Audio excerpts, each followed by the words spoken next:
Side stacks of wire pictures. Oh, twisters.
Welcome back, everybody.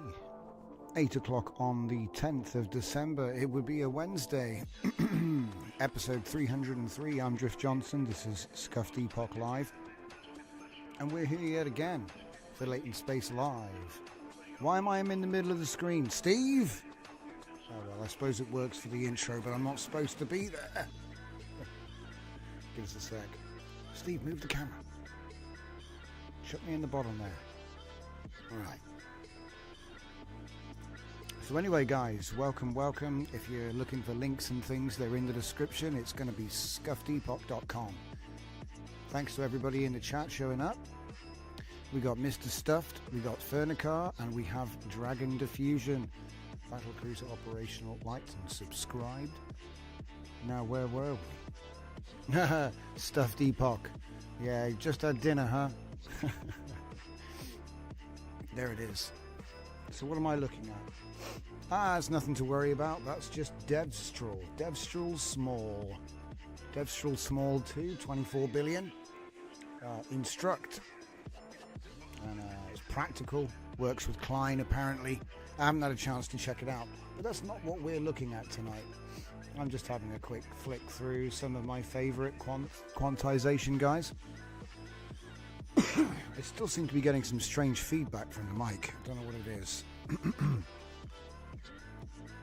Okay, so yeah, the big deal was new DevStrawl came out, new Mistral, and so everyone's been looking at these. I like to try and keep an eye on the weights. Unsloth also released a new Flux 2 Dev, which is a GGUF. And as you can see, at 4-bit, it's still around 20 gigabytes. I'm not sure what these samples were made on.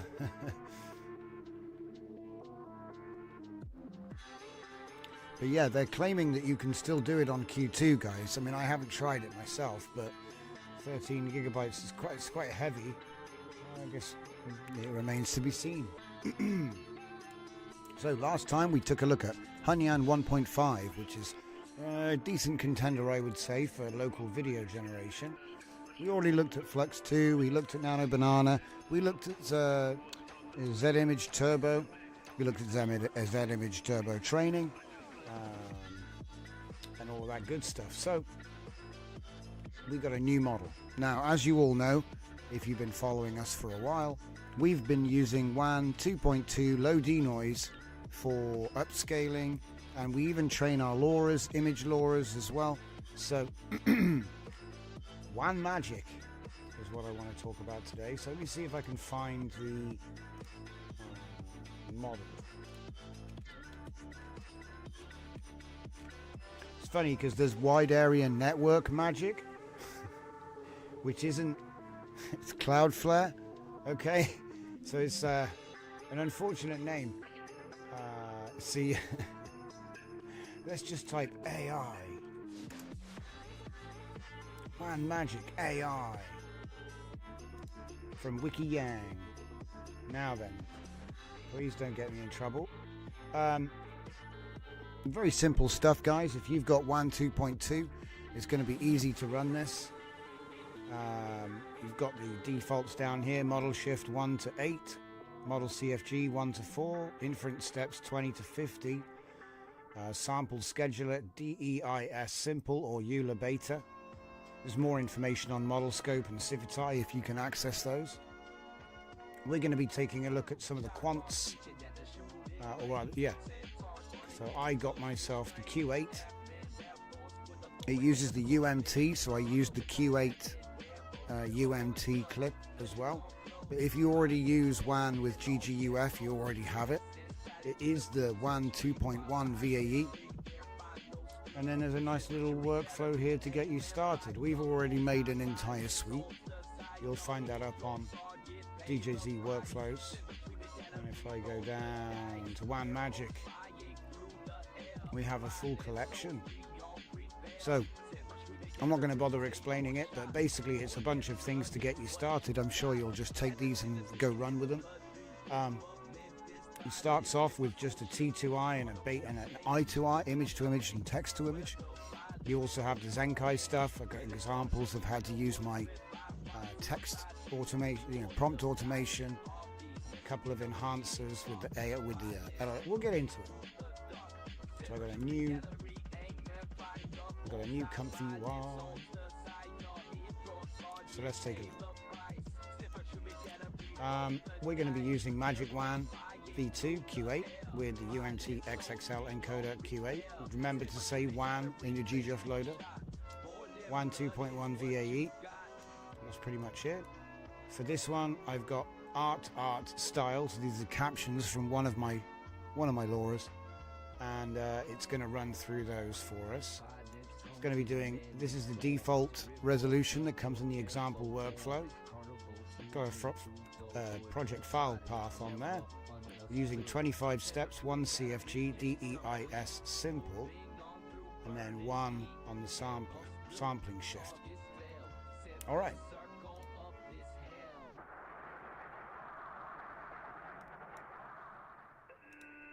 And we can take a look at all that good stuff. So yeah, like I said, I'm really impressed with it. It looks like a dedicated image generation model. I'm not sure exactly what they've done to make it different. I'm assuming they've done, well, they did say, what they said was they layered the high noise and the low noise together. So it's a merge of the high and low, so it's better than just using the low model like we were, right?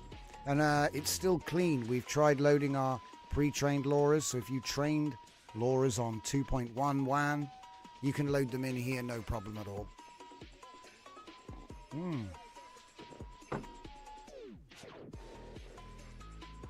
It's going to take a second for it to load it up, but then we'll get cooking. I did wonder about whether we can use Litex with this, so we're going to give that one a go in a minute. It probably won't work, but we might be able to get a 4-step out of it. It depends what they did, see. I think Litex 2.1, you put the same LoRa on the high and the low, so it might work.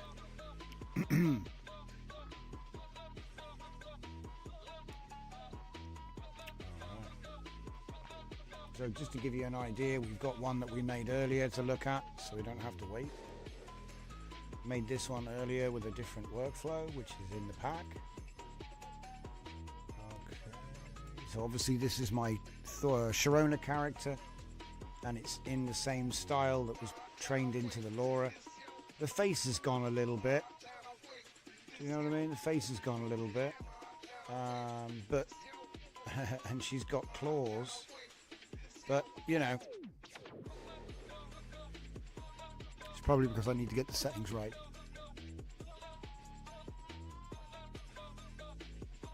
Alright. Anyway.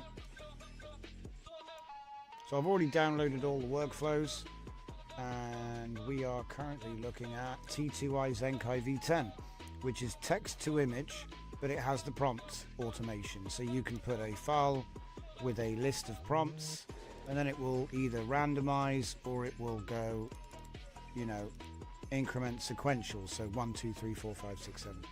Not 1, 2, 3, 4, and then 9. Because it's funny, sometimes they go 9, 10, 20. What's going on here? It's just a strange thing about the way that Python counts. Something like that. Are we going to start? It's feeling a little frosty today. Get it up there. You can't see because of the audio. Didn't know about that. But welcome to the show, everybody. So yeah, we're if you want to grab these workflows, they're already up on my GitHub. You'll find the links on scuffedepoch.com, or just go GitHub Mushroom Fleet, and you'll find them in the workflows under WAN Magic. So if you want to skip ahead, you just get them. They're all available. It doesn't look like it's doing much, does it? Unloaded partially. What the heck it's doing? Makes me wonder. Don't do something strange.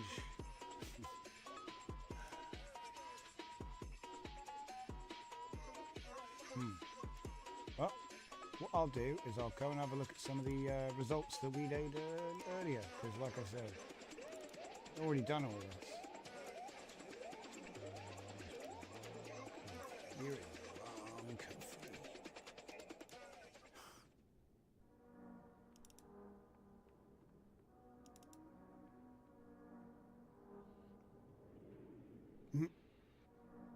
Doesn't look like he's doing anything. All right.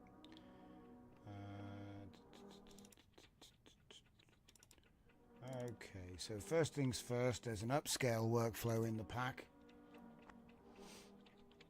And you've got to bear in mind that this was originally a tiny, tiny image, 600 by, I think it was like 500 by 600 or something, 600 by 700, something in the region, the original that we had. And so we've used this WAN to do an upscale to 4128 by, so it's like almost a 10x upscale. I'd say probably an 8x upscale from the original image. It looks incredibly pixelated right now. Look at that pixelation. But yeah, we were messing around with this to see how much, you know, what you can do with it.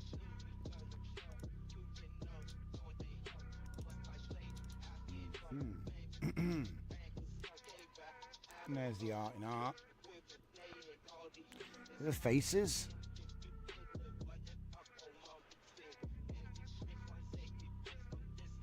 No LoRa loaded on this one, by the way. There's no LoRa loaded. It's just prompt. Just the prompt. And what I noticed is, you know, well, in this particular set of outputs anyway. And this could just be down to bad prompt, basic prompt, bad settings, you know. So here we start putting in some different prompts.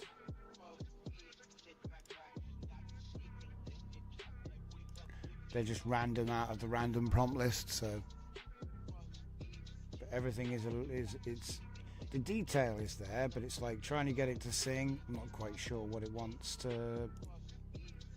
You see what I mean? It's like really good at doing the photorealism. You see what I mean? We give it a not the true world prompt, and it just was a bit generic. This one is now using a LoRa, so we're loading in Empire stuff. So they're just like vaguely soldiers with big bucket helmets, but they should really be machines, you know. But anyway.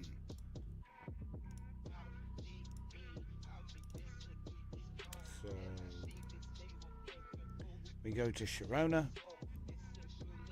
On this one, there's, I think, what are we doing here? Are we doing image? Yeah, we're doing image to image. Okay, so I've just put a bit too much denoise on it, and it's gone super photo style, right? Still got the same color palette and aesthetics. Kind of changed her into more modern clothing as well. Same here. It's like a completely different person. It's the same color scheme and it's the same scene, but you know, it's changed her clothes into like a fine leather, into like a cut leather. You know what I mean? Whereas normally it's like bare skin. So here it looks like something out of Death Stranding. So here I've turned the denoise down a bit to see if we can keep this fluffy material. So this is like image to image, you know what I mean? But using the correct prompt. And then here we start messing around with upscaling. So on this one the goal is just to make the image bigger. So as you can see, it's the right character. These ones were photos. These input images were like photo style. And then as I go through, I start messing around with different styles. So that's not bad. It's making some weird stuff though. Do you see what I mean? It's like, what's all this? That wasn't there. It's adding a bunch of stuff. Turn the denoise down. What's going on with these eyes? I'm starting to dial it in. See, we're starting to get a little bit better. It's starting to get better. Oh, what's happened here? Is it finished? It took 24 seconds. Oh, okay. Looks like it took forever to warm up, but now we've got it. Alright, we'll come back to that. So yeah, what I'm surprised by is like, it's the small details, like the straggly hair, the straggly fur.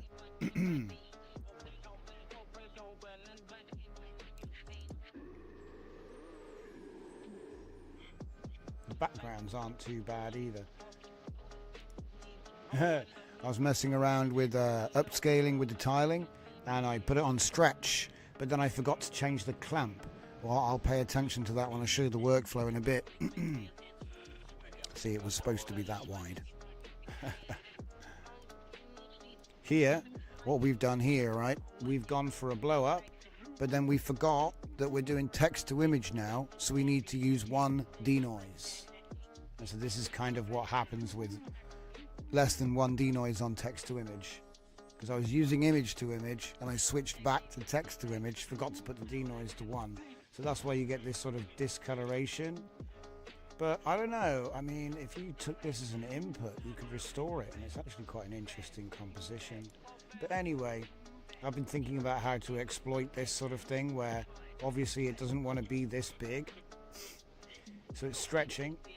And there's another example of the same behavior where you're just pushing the model a little bit too hard, and so it's starting to do this duplication thing where it's just basically replicating again because it's like, it's too many pixels.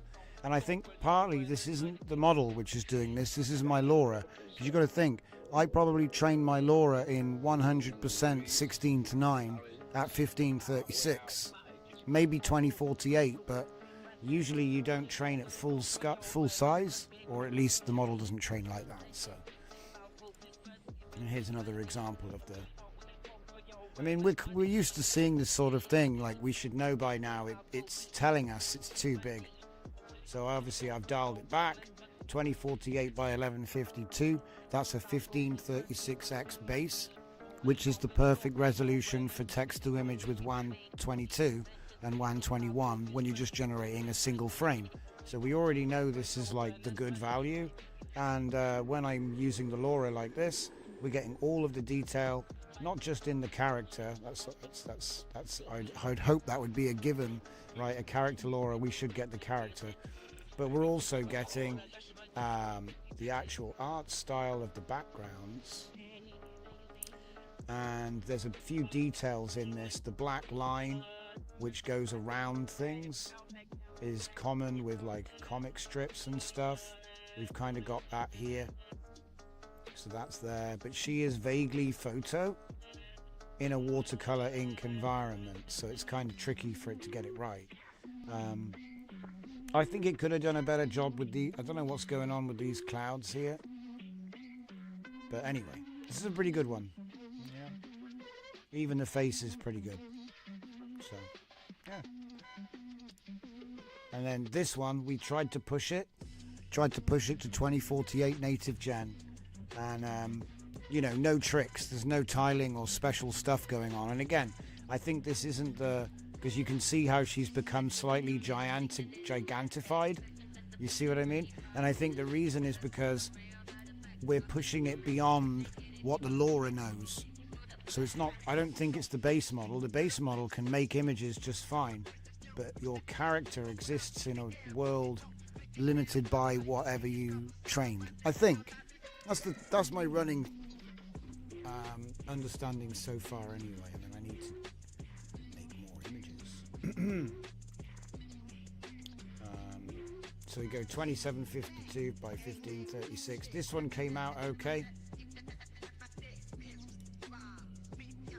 And this one I've gone back down to see again.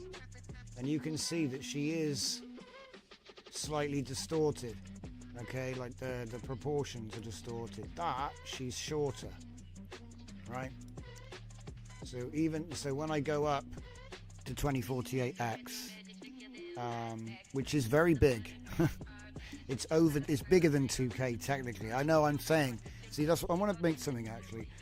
When I say 2048X, I don't mean longest width. I mean total pixels. So, like, if you assume 2048 by 2048 square, that's the total pixels that you've got to make whatever shape you want. So, she's looking pretty good. And, like I said, I think that you get the best, even though the eyes are off. It's kind of tough.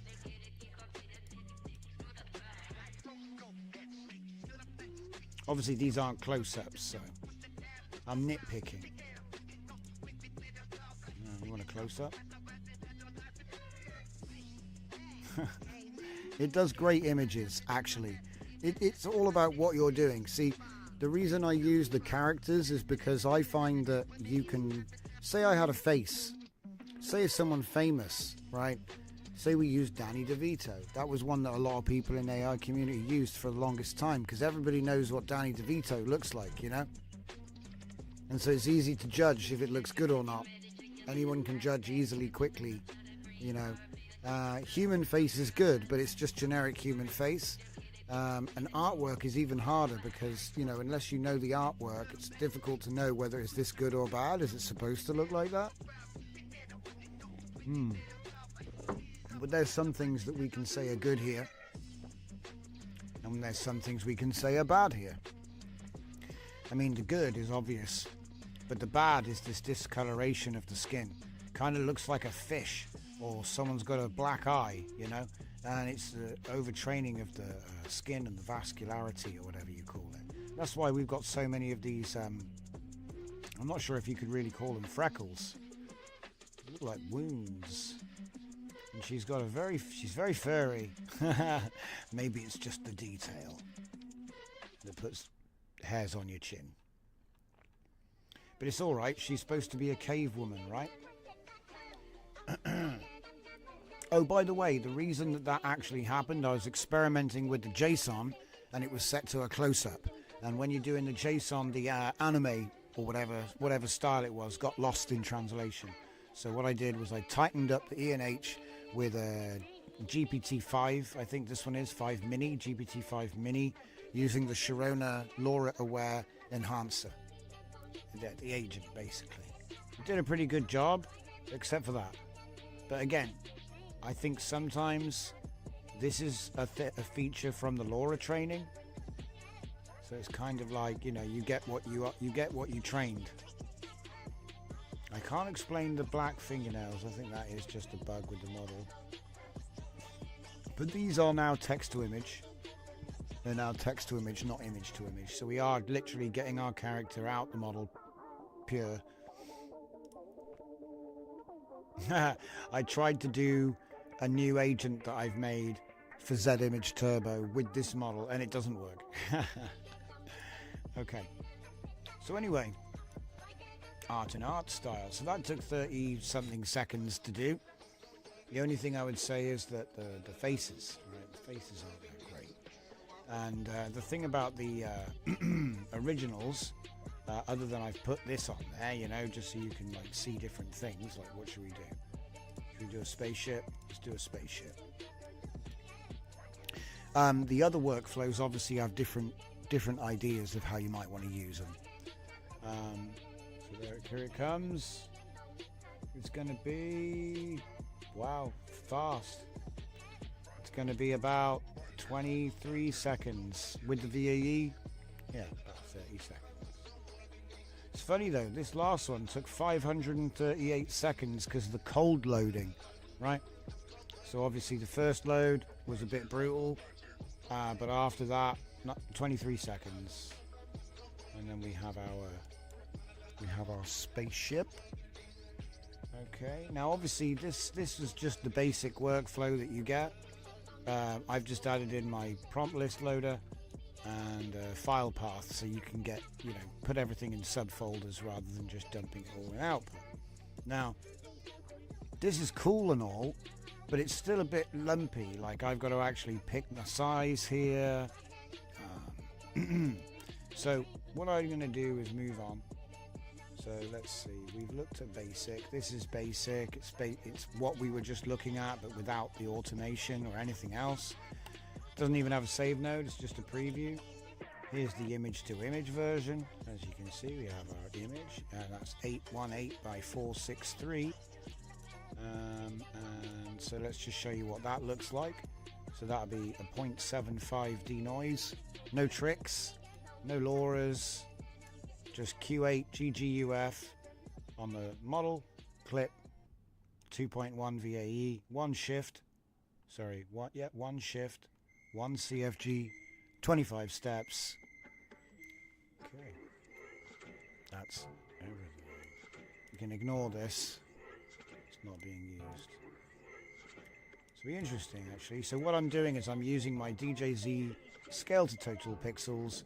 All it does is it's going to make it 1 megapixel. The only difference between this one and the one you get in the core nodes is it has a downscale factor. And I probably should use 32 because WAN likes 32.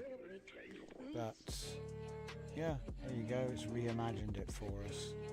Okay, I'll do it again with 32. What's the prompt? Watercolor style with ink line work, red futuristic chopper type motorcycle with covered wheels. I think we could probably do better. Maybe we do Lanxos as well. I feel like the pixelation sometimes comes from the upscale, the method.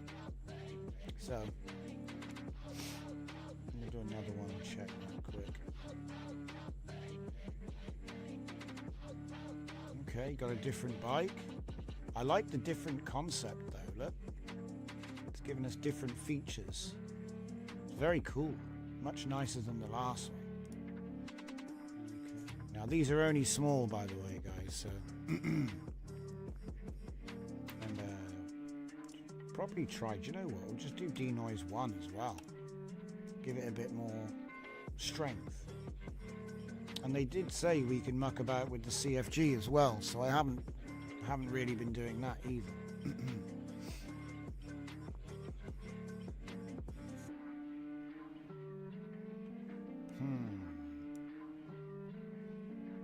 I like how that one came out.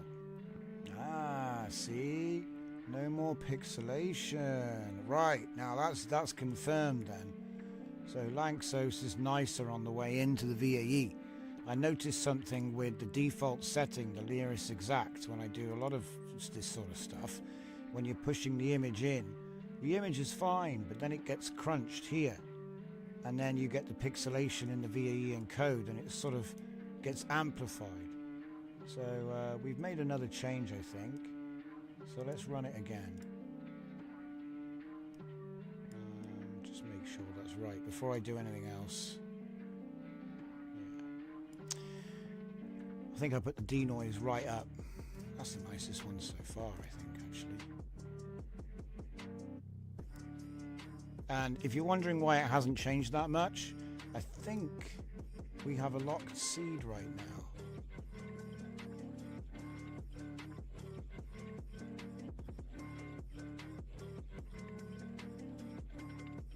Yeah, new fixed random. Then we'll get a difference. Oh my. Yeah, 1.0 CFG, guys. Too strong. But hey, it's got the watercolor with the line work. So I got what I asked for, but it's too strong, right? So we want to find something in between. Yeah.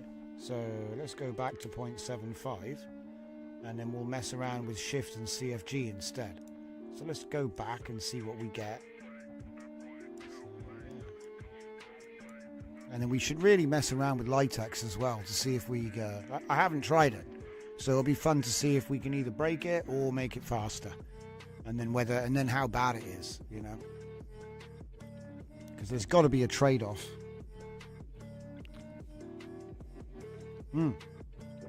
I bet it just doesn't work. Really nice. Ooh, very cool.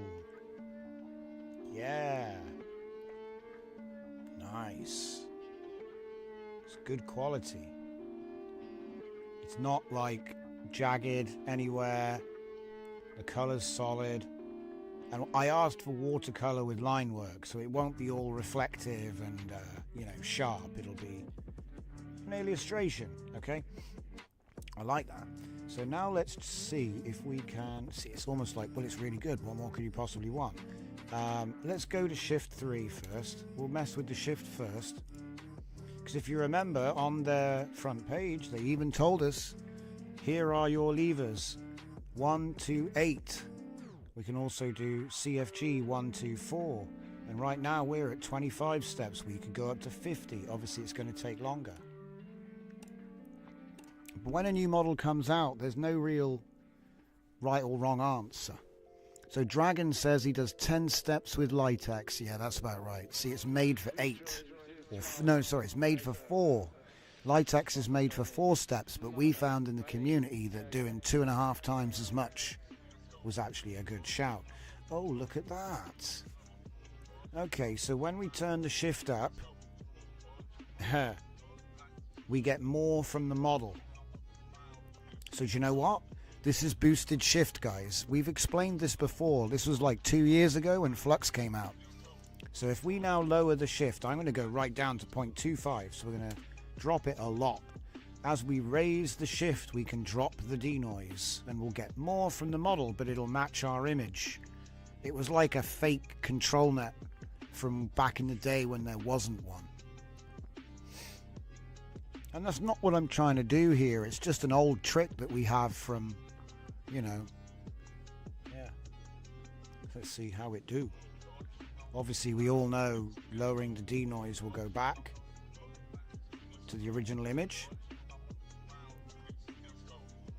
It did nothing. Ta-da! That's actually really good.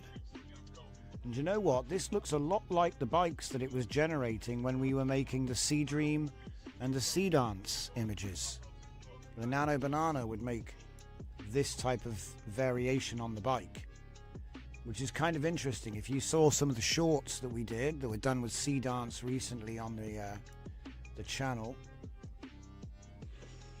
there's the original at 818 by 463, and then here is this one.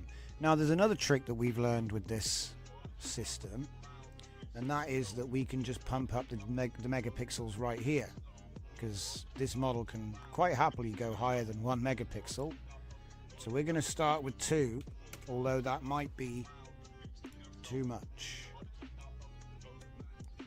Now this is obviously going to make it slower, and sometimes you might need to put in a tiled VAE at the end, but to be honest, Comfy's pretty smart, and if it needs it, it should automatically fall back to tiling in the, you'll notice in here it'll say, oh, I'm going to use tiling. So if your system needs it, it should do it. You don't need to necessarily put it in unless you want to change the sizing. So if I say tiled VAE decode, there's an encoder one that matches. Obviously, unless you need to change the tile size, it should automatically fall back to tiled if there's a problem with your, if you struggle. Oh, and there's also hyper tile, which you'll see in a lot of my stuff. It's actually a comfy core node now. I would match this to whatever you use with your decoder. So if you're going to use it, try to keep it the same. Alright, now look at that. Now we'll grant you, it's not saying, but we don't really want it to say the company logos anymore, do we guys? Let's be honest. But the point I make is that's now 1920 by 1088. So what did we do? We took this image, which is an 818 by 463, and even though it's good quality, it is small. Okay, so I think it's a 3D render, if I remember right. Okay. And so then we've redesigned it, and on that seed with that, it comes up here. All right. So let's see what happens when we push this to 8. I want to see how far we can go.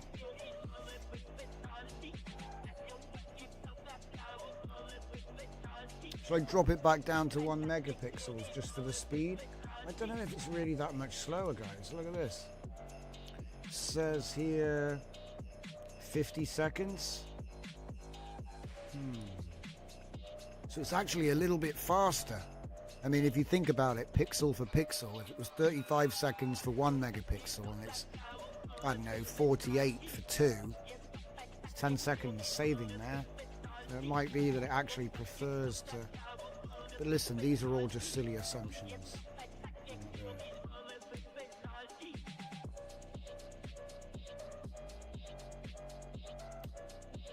Probably explained by something else. 48 seconds, 49 seconds in the end.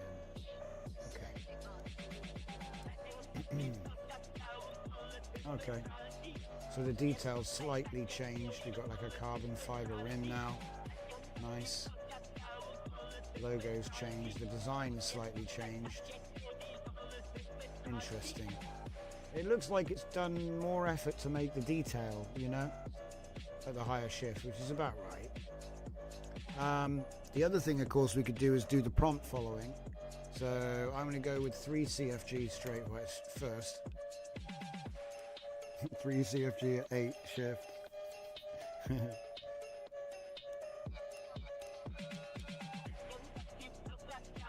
Should follow the prompt more. Follow the model more. Follow the prompt more. And then less denoise, so I've like nerfed it. So at the moment we're working with a bit of a strange combo. 8 shift, CFG 3, denoise 25. We'll put Litex on next. I think that's probably the next thing to do. Logos off and guns on the bike. Ah, sounds like a job for a banana. That does.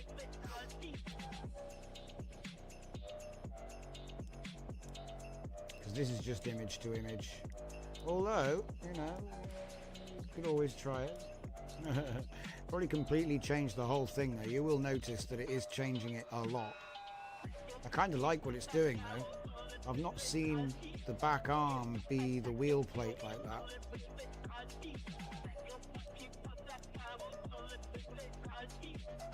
This one is separate. It's like a separate swing arm with just a cover.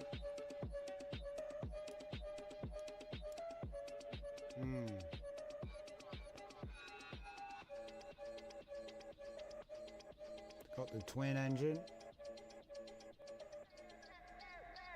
Is that an exhaust coming out the front though? How about the bike is a gun? The bike is a gun. Isn't that just biker mice from Mars? We'll get in trouble. There you go. So, laser gun headlights.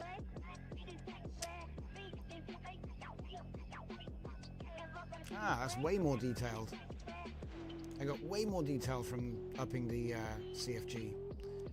Interesting. Now obviously if we go for Litex, we won't have to mess with CFG. It will always be 1. So this is why I don't normally mess with CFG. Let's go up to 7. And then it's like maxed out. We're just exploring the levers here, guys. Mostly because that's what they said. Shift 1 to 8, CFG 1 to 4, steps 20 to 50. The default is 1, 1 and 25. So it's like pretty conservative out the box, which makes sense because the model will do crazy stuff. No exhaust is no exhaust is gun. The gun is good. Sounds like a veiled Zardoz reference right there.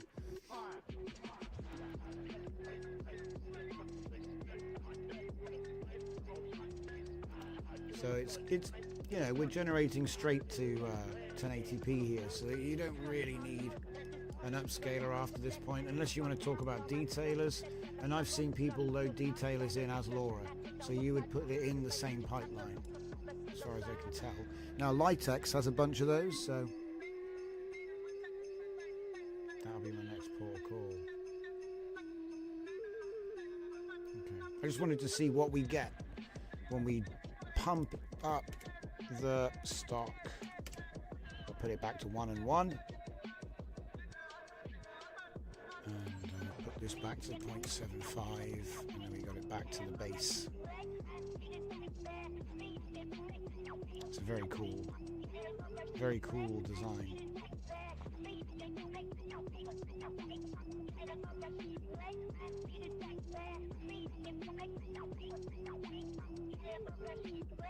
It's a Hardly Yamaha.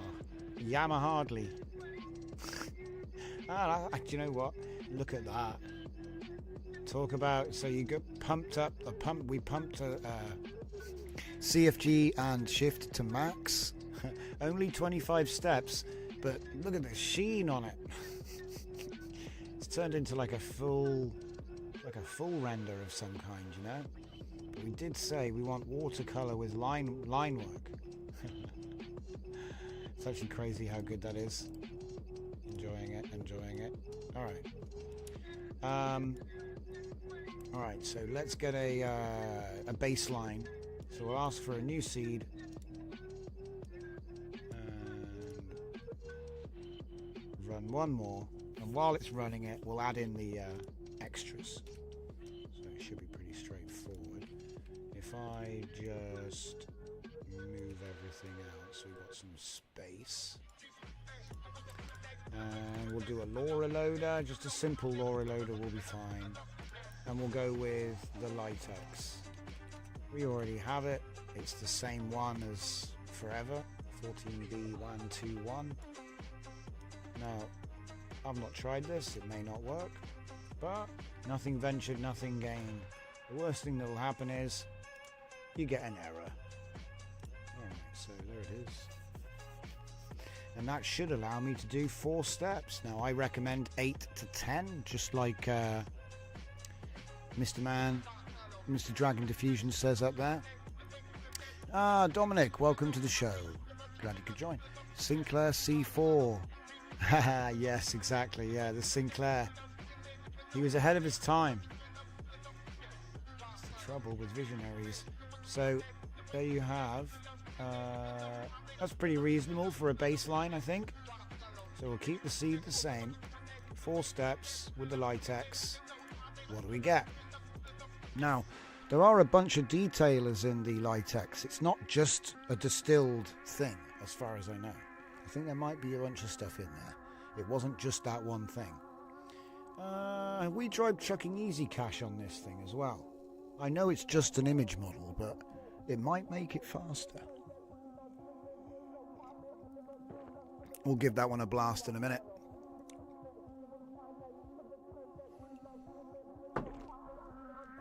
Four steps. What do we get? It might be bad, guys. Brace yourselves. Oh. Huh. That's actually really cool. So it's clearly, you know, as you can tell, guys, when we were messing with this, too much model and it'll just turn into a superbike. So let's take a quick look at the original so we're all on the same page. Yeah, I know we've got some new people have joined. So this is the input image. And you can see there's a couple of elements in this image which are good for testing. Number one, There's a lot of logos on here with text, which is going to confuse him. He's not going to be able to do that. So we'll be able to see what the effect of little color islands are in the composition. Can it figure out that's a star, you know? Well, how is it with symbols? How is it with the small detail, these lines here? Will it get the same tires? All these questions. Okay. Will it translate the aero? Will the engine still be here, you know? Oh, and also, most importantly, this is 818 by 463. So we do a 2 megapixel conditioning by resizing it with a downscale factor of 32. That means the sides that are visible by 32, whatever it ends up, but it respects the aspect ratio. That goes into your VAE decoder, and then we've got 4 steps with 0.75. No tricks at the moment, just 1 shift and 1 CFG. Okay. And then, like I said, that gives us what we get with the Litex. Okay, so WAN magic with Litex, that's 4 steps. So now I found actually, and Dragon's just mentioned this in the chat, 8 steps. He said 10. So I want to show you what happens, because obviously we're going to double it, and then we're going to put another 50%. By the way, in case you're wondering on speed, we got it from 50 seconds down to 20 seconds. So it's more than twice as fast. But then that makes sense, because we were at 25 steps and we went down to 4. So yeah, it should be quicker. Okay, so there is our next image. Starting to look a little bit cooked in the background though. That tells me too many steps for this one.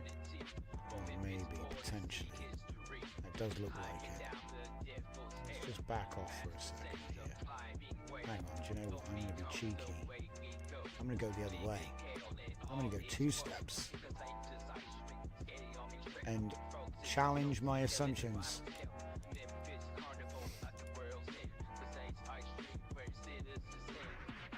And this is just image to image. We're just using a Litex LoRa right now. So, okay. Now that's cool, because if you remember, or you were here earlier when we started this workflow, this is the output we were getting from that prompt with high denoise. So obviously the answer at this point is to lower the denoise. So we're going to go down to 0.25, which is like, you know, the opposite on the circle, I guess you could say. If you think about clock faces, 50% being 0.5.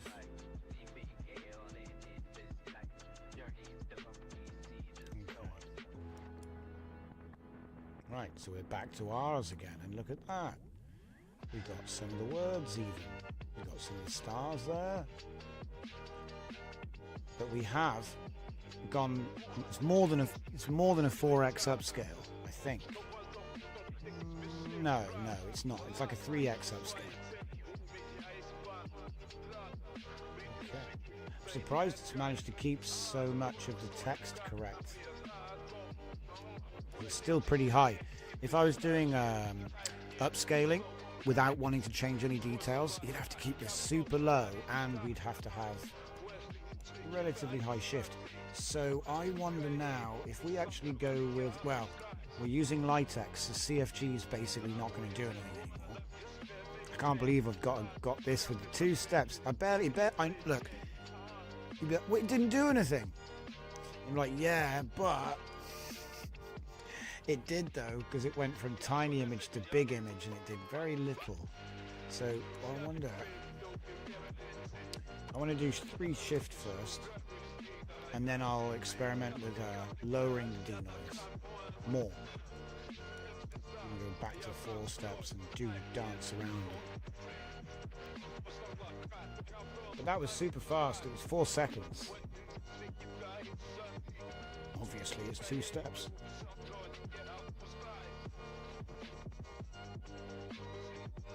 Ooh, big change.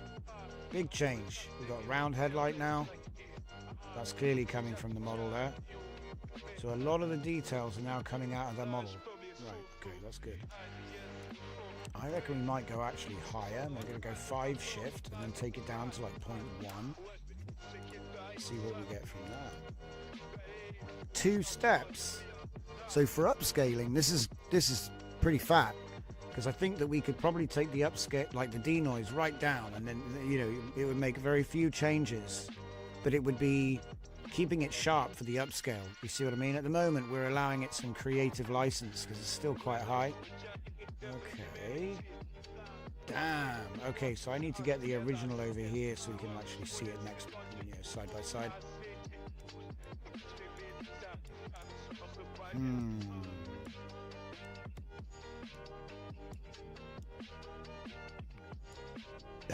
Change the thing to a different sticker, you know what I mean? But that is... I'm not going to move it for a second, just for the sake of everyone having to, you know, transcode over YouTube and the compression. It's like playing Spot the Difference, you know? Spot the Difference Masterclass Edition. I reckon it could do better. It only took 4 seconds? Right. Let's do 4 steps next and see what happens.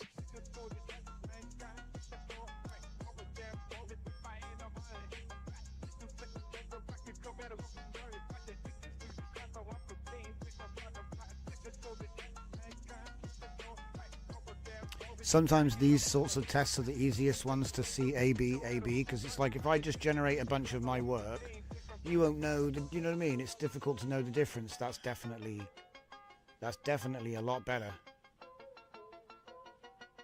It's too creative though, do you know what I mean? For an upscaler, it's too creative. But if you want to just sharpen up a concept, it's pretty good. Alright. I've actually had it in the past. We had one which was a 0.05. So this is still very good. How long did that take? 9 seconds. Yeah, this is on par. Big time. It's like it's like Flux Schnell, but full HD. You know.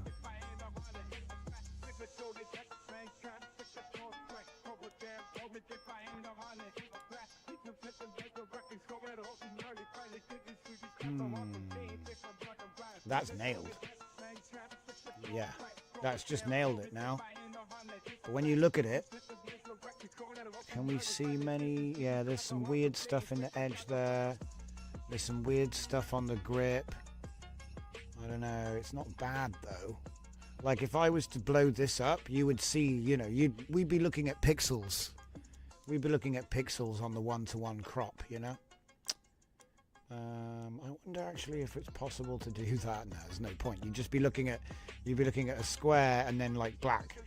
You'd just be looking at an extreme zoom in.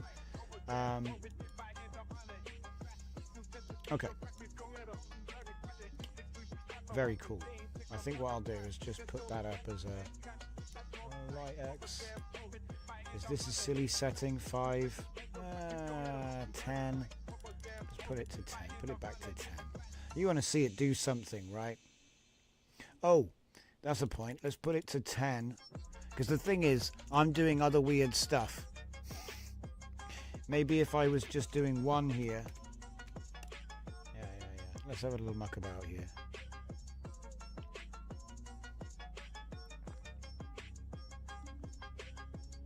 So 10 steps, 25 seconds.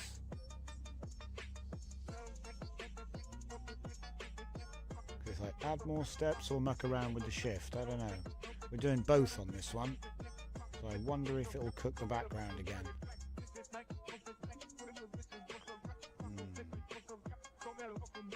It did a little bit, yeah. But it just looks like TV noise. It doesn't look like bad. You know, it doesn't look like super cooked. Oh, the reflection on the floor. I don't know. Maybe, like I said, you end up becoming like a nitpick master. Let's go again. This one's got the low shift. This was still on 5, I think. Same speed.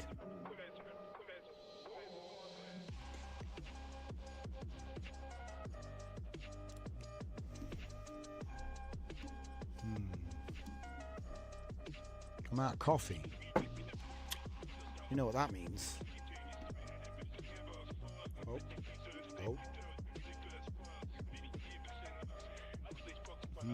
That's actually nicer. Doesn't look as unnatural.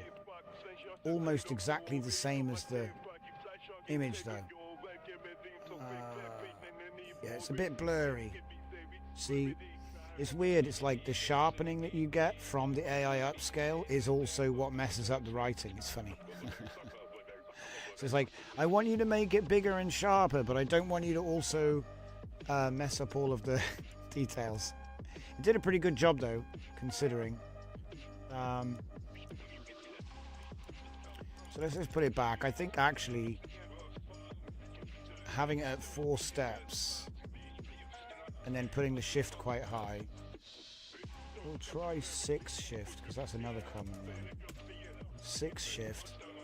We've still got the denoise real low.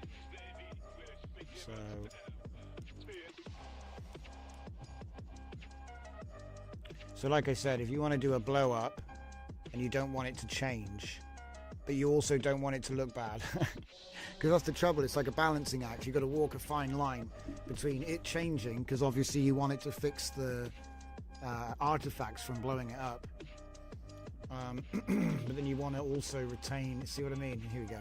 Look, it's sharper now, but you can't. Well, it's fine, isn't it? It's not like we needed. I would put stickers back on myself. I'd prefer to have a clean bike, and then I'd put them in myself. But anyway, all right. So next workflow. This one would be the I2. What's this? I2I upscaler. So again, we got our original image, and we're going to be going DJZ scale to total, so 1, so this will take it up to 1024 by 1024, so probably like 13 by 700, something like this. And then cascade, I think, is 2048, so we're going to go 3072x, which will give it a little bit more than 4K at 16 to 9. And then, as I was talking earlier, we got the model sampling shift is at 1. I actually think we could serve ourselves here by saying 5.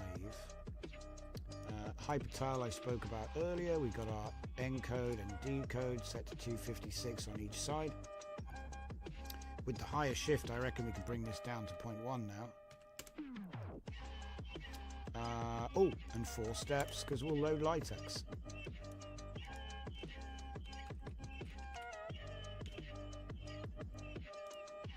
There we go. Right. And so now we should get a tiled 4K using the WAN magic. The prompt is just a generic open prompt for upscaling, so high detailed 4K sharp. Your mileage may vary. I have done experiments with using the original prompt that, you know, for the image that you made, and with the LoRa in the stack loaded and all this. There's drawbacks, there's pros and cons. Sometimes it's better to do a second pass on your best images, or just do it without the LoRa. Like I said, that's what I try to do. I try to do a small amount, just blow it up, and hope that the image you're working with is already good. But there is a degree of fixing that you'll get out of it. So, and then it's like a question of whether you want it to be conservative or creative with the denoise. That's pretty much what I'm trying to do. So as you can see, that's pretty fast, isn't it?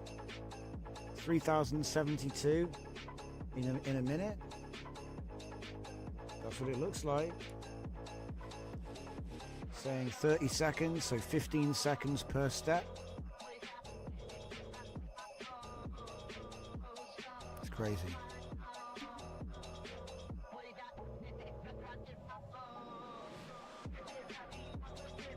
Boom.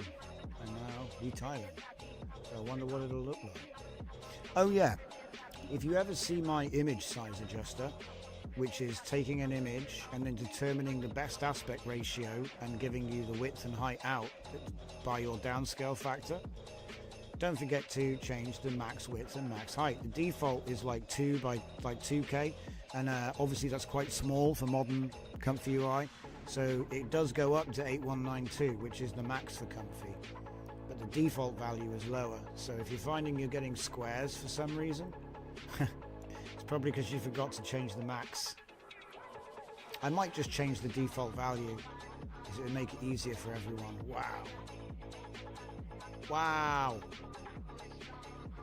Let me just see if we can we get these ones on equal? Oh my god, it's like a video game.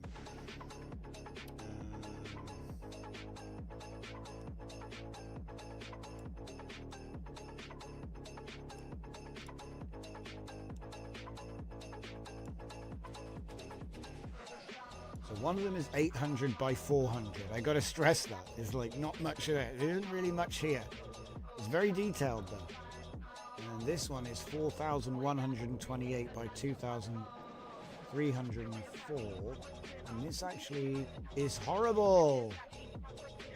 It's horrible. It's horrible and pixelated and disgusting.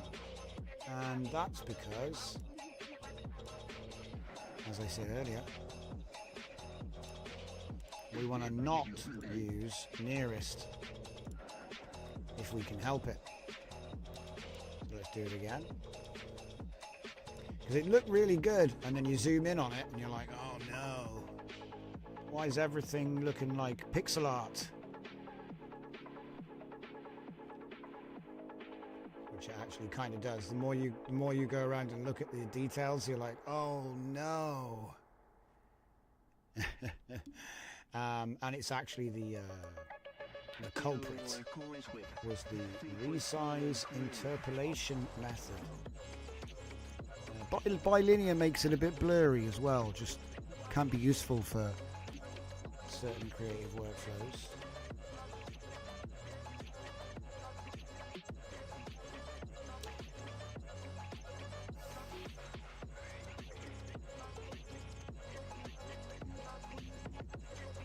Can you use the output node where you can slide the bar side to side for seeing differences? Yeah, you can actually. Yeah, you can. It's called the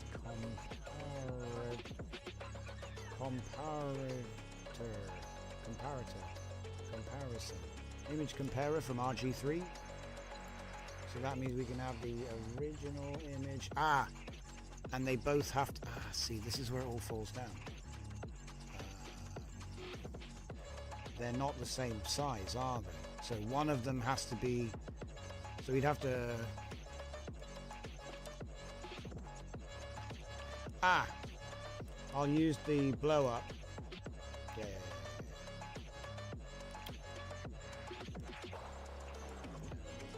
Now I wonder if it'll do it again. It's on the same seed, so you would think, yeah, it just gave it. Good. Still pixelated and horrible. Canon.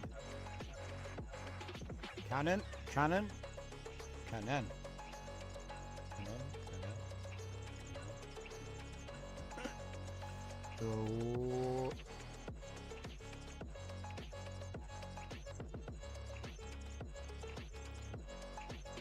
Oh, so close.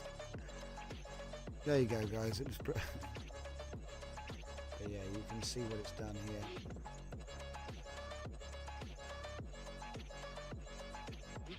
You know what? I still think maybe I could do better with the interpolation.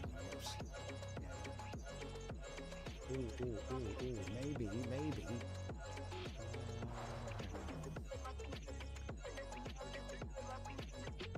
Let me see if I can try. Let's just try the other ones real quick. Bye, cubic. Do it again.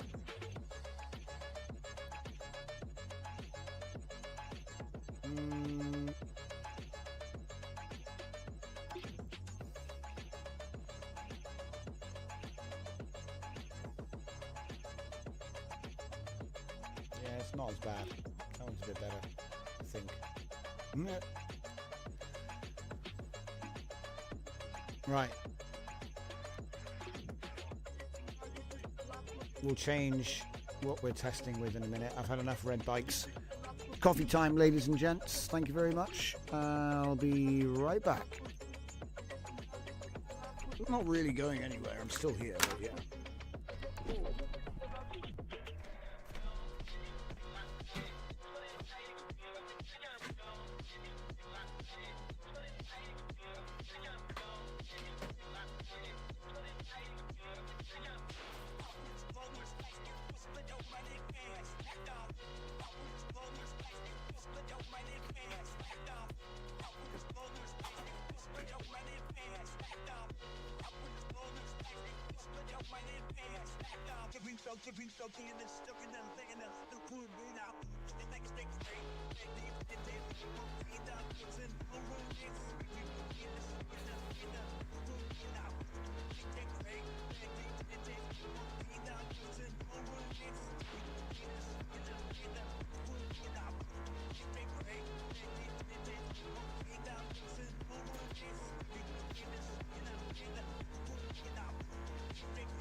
Yo, yo, welcome back. Man, coffee machine seems to get slower every day. Right, back into it. I thought Steve was getting your coffee. I don't pay him enough for that. That's a high tier job, that is. All right, I'm back. So, let's take a look at this now. Wait a minute. Yeah, I was like, which one's the real one? And then, of course, you see there's the spelling mistake there. But did a really good job with Canon there, didn't it? It's kind of not done the C right, but probably actually done it correctly.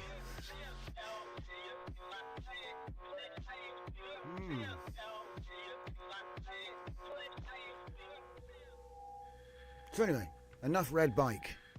Next workflow. So yeah, this was just a general, you know, what do you call it? Image in, image out processor. So a tiled workflow for WAN Magic. So you can just come along and put any image in here. Pick the size that you want from this slider here. You've even got 4K, 8K, 16K if you want to wait longer. But yeah, if you have a bigger card, you can use bigger tiles, which will make it faster. That's about it. All right, let's move on. I think I've already released this workflow, so nothing. here. All I did was add the LaTeX LoRa there and change the steps. Yeah, as we've been messing around with. Messing with steps and shift and all that good stuff. So what's this one then, eh? This will be image to image. Right, nice. We get to move into image to image now. So same setup, image to image. Now for the sake of speed, we have my image prompt system. So for this one, you don't just put a text file with a bunch of prompts on new lines. You put the entire data set. So you have your images paired with prompts, a captioned image data set. So what you use to train a LoRa or an image checkpoint, if you put that entire folder, the folder names are what's being shown in this list. Okay, it's all inside my DJZ nodes. You can get it on GitHub. Now, I've got a whole bunch of my models in here, right? So that means I got not just the, not just the, not just the images, but also a prompt. So we can do all kinds of fun automation stuff with that. So we're going to pull the image. We're going to make sure it's 2 megapixel, which is probably a bit too much, but don't worry about it. So we're going to pull the image, make it 2 megapixel, and then send the prompt into the image generation. It's going to get resized, but preserving the size. Let's change that to 32. 1440, which is a 1080p. Okay. Everything else is the same. 1 shift, 25 steps, 1 CFG, and we've got our Empire style LoRa loaded. Okay, so Empire, notice Empire style V1 data set, Empire style V1. So hopefully we're sending the images and prompts that we used to train this LoRa into the model. So we couldn't give it any more guidance. Like, that's the cleanest guidance we can give. All right, so let's get it ready for LaTeX so we can make this a little bit quicker. Let's see, should I put it before or after? I think it should go before. Let's make a mess.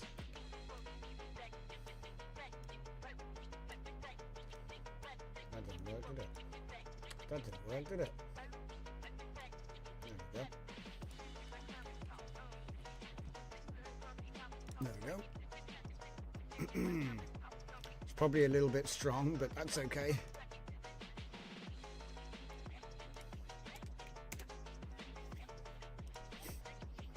Change that to 4. Okay. Good stuff. Not enough coffee is being drunk. It's just sitting on the desk warming up the table.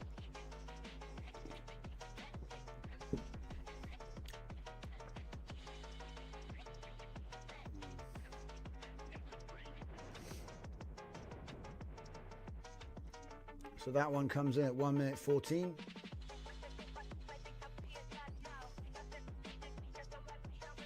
Before loading in the LaTeX.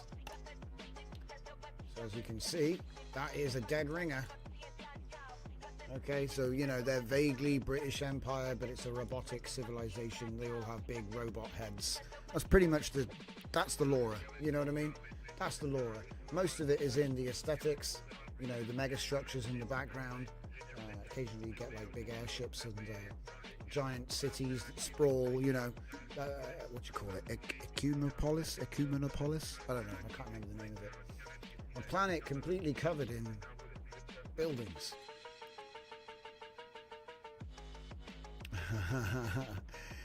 Sitting at a desk corner.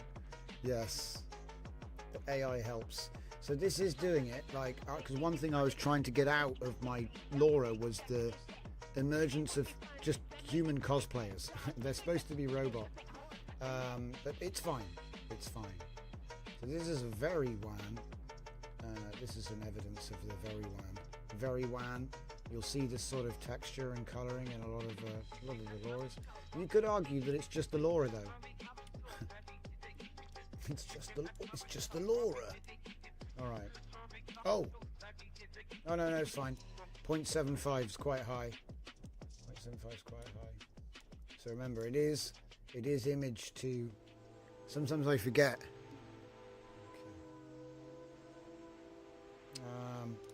But like I said, if I just put it to 1, it's going to deviate a lot more.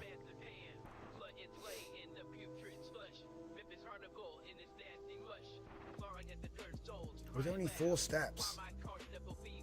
I wonder how different it would be. Let me put this on fixed so we don't change. We're going to fix the image. So fix the image there with fixed. And then I just want to see what the difference is. So that's the image that we get. Okay, whatever the prompt was, that's the image that we get. So we've got a fixed seed. Hopefully that's fixed. It better be.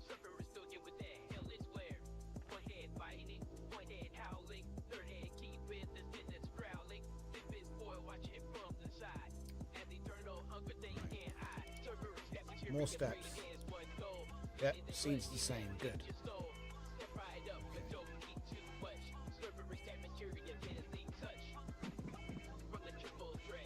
Okay. I mean, look, you know, you ask for a soldier with a face mask and a metal helmet. You know, it's like it is doing what I asked for, but it's not quite.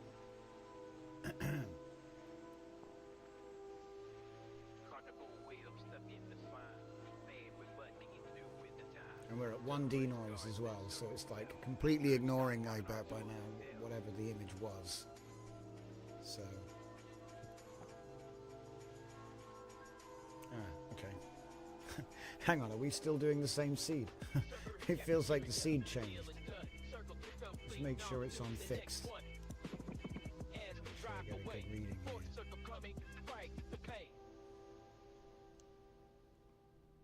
Okay, same prompt, same image. New fixed seed. I'm going to go back down to 4. I think that shift is actually the guide. Go 5 shift and then take it to 0.5. Okay. And then after that we can look at the enhancers, because actually the enhancers made an even bigger difference. So.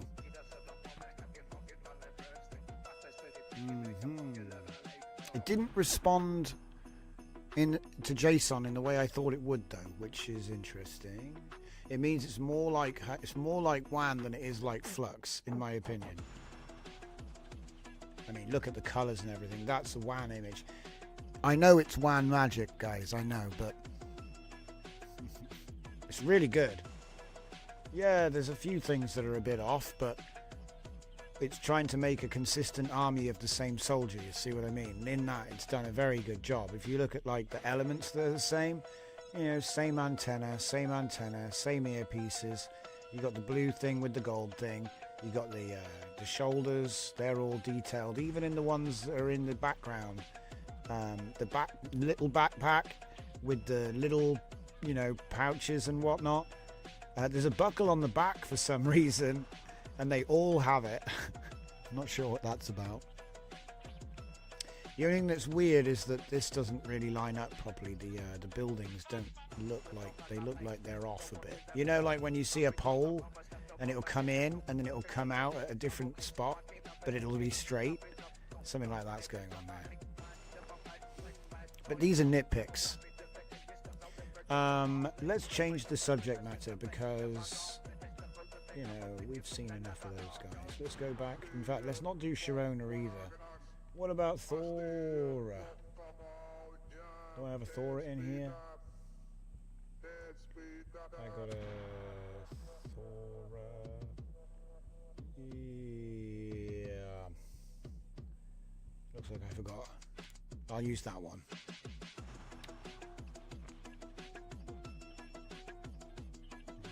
Nah.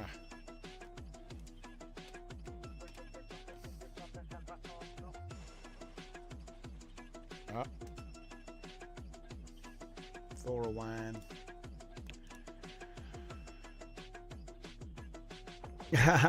You got the wrong Laura loaded. Yeah, it's probably about right, yeah. Suddenly everything's spiked leather. What's going on? You got the wrong weights. Or you just did negative embedding of Fluffy.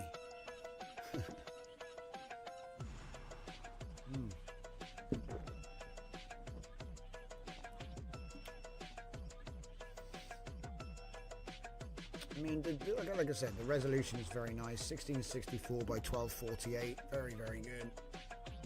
Recrop it into vertical and choose exactly where you want to put it. Again, 1440 by 1440. So this was a square image. Okay.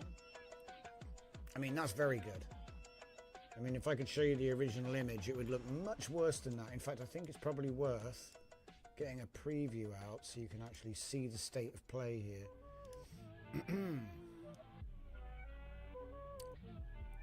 Probably need to get another comparator, huh? Comparator RG3 image comparer. The original.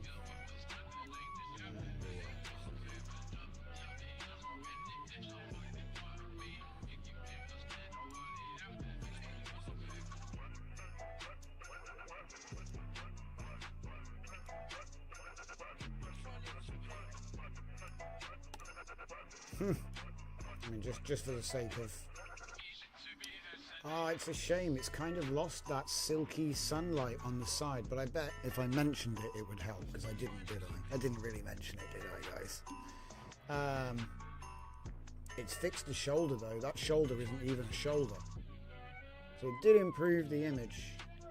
But there's something about the old stuff that had a bit of character to it. I don't know if it's because your brain has to make up what's not there. And by putting it there, there's nothing left to the imagination. Do you know what I mean?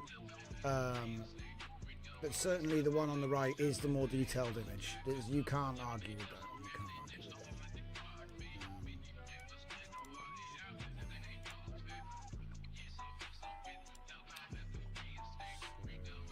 We did Sharona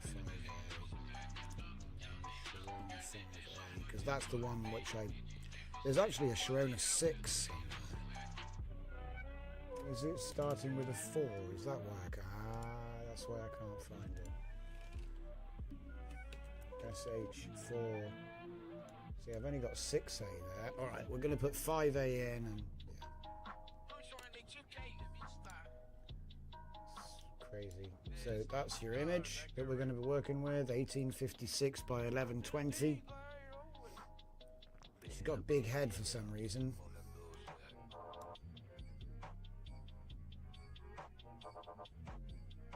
Four steps at 0.5 with 5 shift. Okay. Let's take a look at this.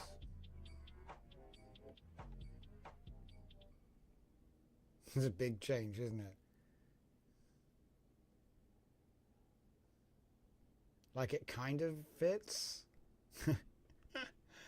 Oh, that's completely fixed. What's funny about this is that this image is one of the original dataset images, okay? And then this model was trained on completely different images that were more refined and were upscaled with WAN, and then we did loads of stuff to retrain this model. But the features, look, the features are still there. See that building? But it was really annoying me because we were getting like just generic stuff like cans and just weird stuff going on like in the background that was just generic, you know what I mean? Like just not really very interesting. It's cool, but when you actually look harder, you're like, oh, it's just basically a bunch of turbines all stacked on top of each other everywhere for no reason. And again, she had the big head with the sort of weird proportions, but the actual details of the character are very consistent, you know? So we just kept on training it and refining the data set. But by the time you get to this version, the character's got better proportions. She's more well defined. The face has changed a lot, but it is the same character. It's so strange to see it like that. WAN has given her a big sword for some reason, not quite sure why. I guess that's just what you get. The sort of rusty patina that you're getting on everything is very WAN. But look at that. Look at the difference between the socks. They're proper fur skin boots now. It's like you've got all the details there, but it's just upped a little bit. She's got the gloves with the same fingerless gloves. Oh, got a bit of a weird situation with the finger there. But just generally speaking, yeah, she doesn't have the giant head. You see, I fixed the head inside the shadow, inside the silhouette. I mean, amazing. Let's try putting the denoise up a bit more, 0.75. I want to see yeah, because the shift is really high right now. It might be we can get away with 0.25. We should be on the same seed here, so it might be quite subtle.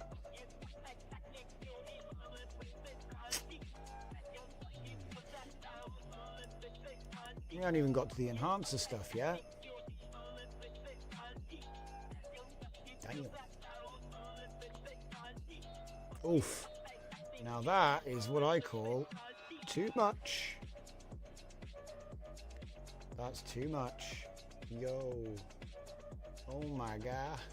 It's turning into a synth art. Okay, so in the next one I turn it down. So turning up the denoise wasn't the answer. And then turning down the denoise was the answer. Okay, so we still get our black outline on the detail. Okay. Head, massive head fix is still working. Still got a giant sword for some reason. And the turbines are back, but then, you know, it's only image to image. This isn't text to image. Okay. You can do all the same tricks with text to image, you see. But big head was a problem, you know.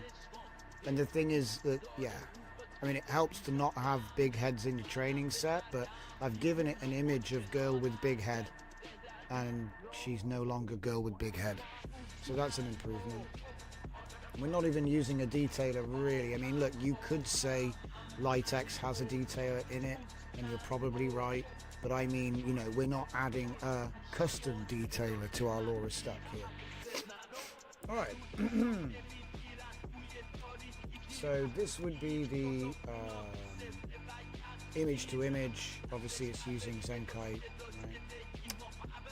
Should we do one more image just to...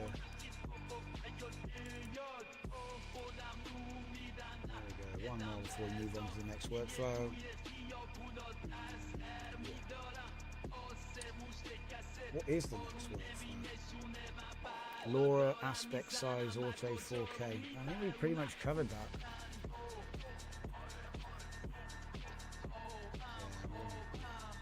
What's the difference? Zenkai auto. Okay, we'll have a look at it. We'll have a look at it. So, original, whoop, come on, bigger, right, original, no, original, yeah, there you go, so original image, and then there's your upscaled version, and you can, there's a clear difference there. Do you know what, I think it actually made her head smaller without changing the silhouette. How has it done that? Somehow.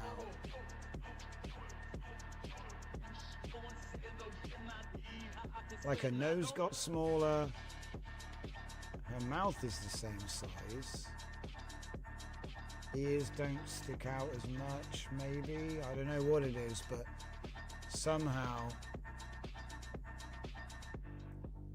Anyway. Damn. The detail on the knee went from like nothing, just like a sort of weird sausage shape, to being having like detail. It's a little bit worrying though. How does that work there? What shape is that leg? It's like a ham, you know, because it starts off real thin and it just goes whoop. Okay, thumbnails as well. Look at that. It's like really difficult. It's a difficult thing to get right. Oh no, we got... the belly button is... That's a strange... That's okay, that's a belly button. It's a belly button. It looked a bit like a bullet hole, but it's a... So sometimes maybe we didn't need all that detail, but nice wires appearing there, look.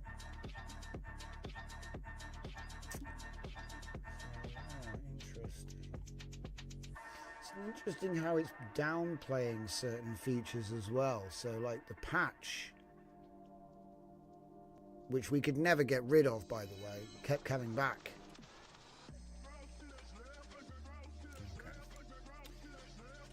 Probably could have tried harder to get rid of it though, let's be honest. So looking at the auto version, it's auto resolution, that's all it is. It's the same as the last one. It's got this system where it takes the image and it figures out what size it is and then resizes it to what you want. You know, that's what that is. So we've already looked at this. Yeah. It's got the tiling on it. So I think the idea with this workflow is you could just go ahead and make big image. And as I found, actually, text to image was kind of limited with the WAN 2.2. So is that the difference here? No, this is still the image to image version. All right, let's move on to the T2i stuff. So T2i is obviously not limited so much because image to image, you know, obviously you're feeding it an image, you've got to match that with the prompt. So with T2i, we've got a bit more freedom. And so to make it more variation, we've got lots of different methods for doing that. So the first one I obviously have is the ENH system. These are system prompts, which you plug into either your ChatGPT advanced options as custom instructions. So this would be the vanilla node, which is part of the Comfy, API nodes. Okay, so this is your ChatGPT that's built into Comfy right now. So if you have an account, it's up here. You got some credit, and yeah. So that's pretty much what that one is. Down the bottom we have Open Router. Everybody knows Open Router. You get a key, you put it in there, and then you can pick from any of the 300 models. There's Opus 4.5. Probably overkill for a prompt, but hey, the world is your oyster, so we can do that there. Obviously you have to hook up the output to the show text, but I'm going to be using Olama. Now I was using Devstrel Obliterated earlier by accident, but I keep forgetting to change it over. So Intern VL 3.54 billion is a great model which does do vision, and it's less than 4 gigabytes in size. So even if you don't have a big GPU and you want to do local LLM stuff in your Comfy workflow, it's a good option. Okay, it does tool use and all kinds of cool stuff. So we're going to be putting the T2i Sharona ENH. So what I did was I took my T2i ENH base, which is in this list and in the repo for the GitHub, part of the DJZ ENH system. If you want to get the nodes, they're in the Comfy manager. And you can put your own markdown files in this folder and extend it. But my point is, you get the base, you put it into a chat like Gemini Pro, and then you give it a caption list from the LoRa that you want to use. Obviously, if you train a LoRa, you have the data set. It's easy to make a prompt list. And then you merge the prompt list with the base enhancer.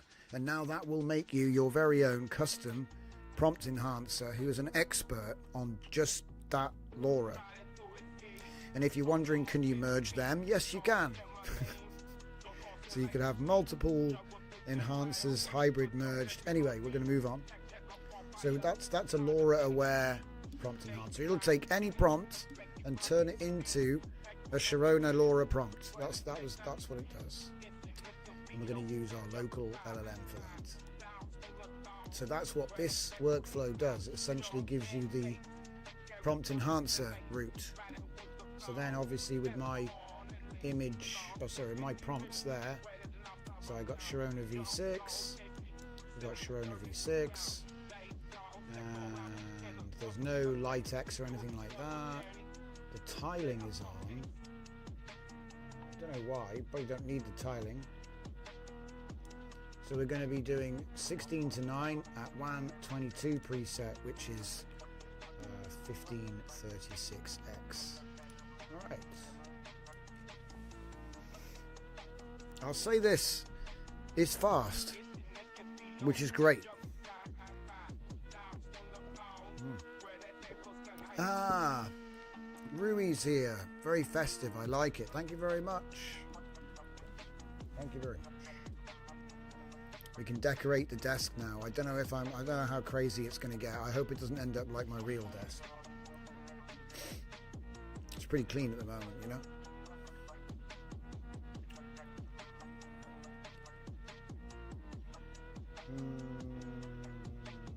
Okay, 1 minute 30. So I think what we're going to have to do is see if we can. Whoa! Are we lagging? Are we lagging? 0 megabytes remains. Uh-oh.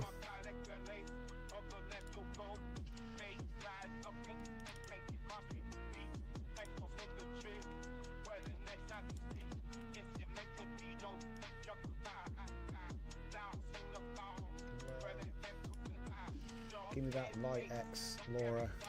Light X.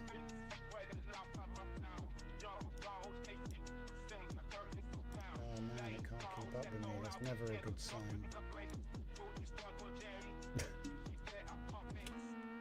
Maybe it's just my screen. Whoa, did that just go up?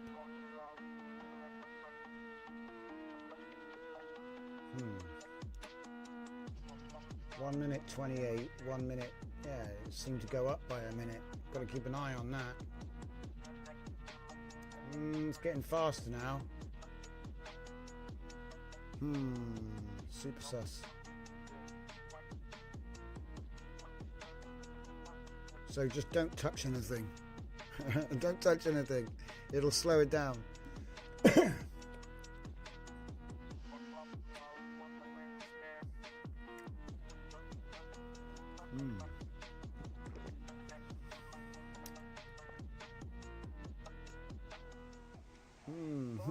Oh. Nice. Okay. She's a little bit taller than usual, I think, but then the camera's quite low down to the ground. So it could just be the angle. But I'd say that's pretty good. The colouring on the boots is a little bit off, but I think that's a carryover from when we did the last new data set. In some of the new images, she does have discoloured feet.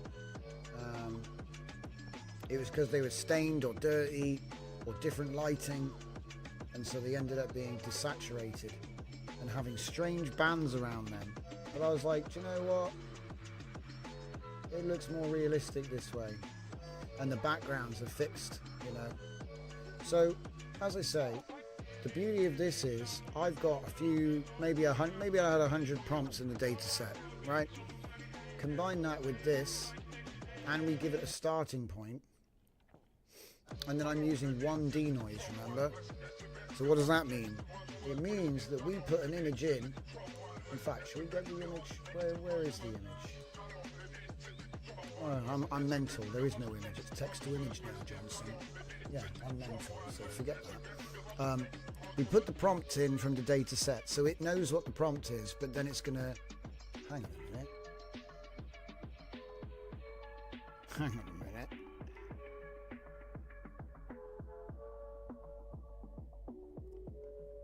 Okay, something weird is actually happening. I've just looked at it and gone, it's made JSON.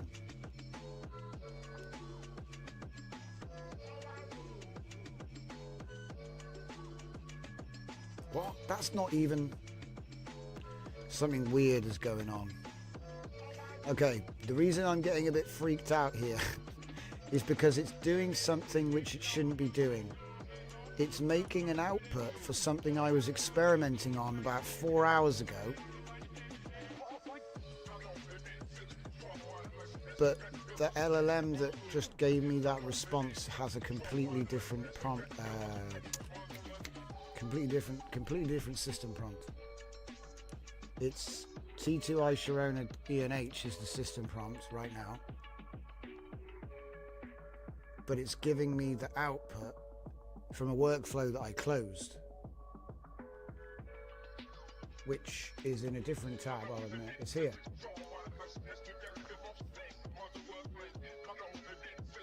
How is it doing that?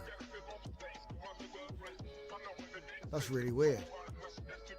I think I broke it. Yeah, I don't know how I've broken it.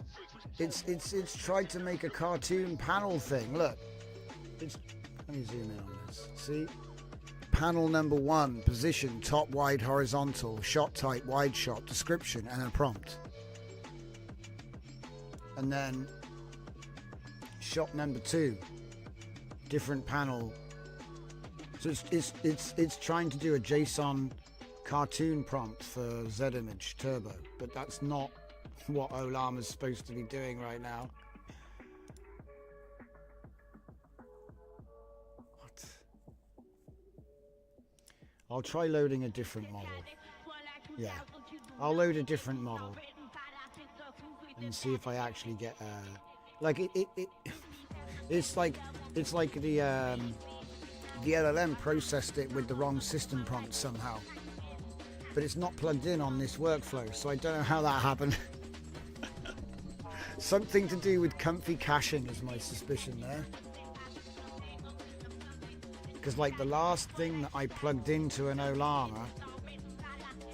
here we go, right, okay.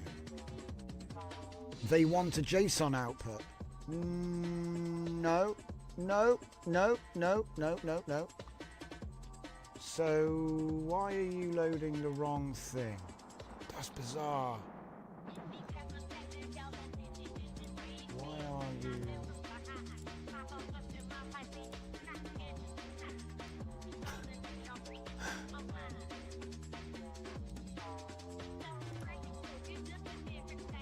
What?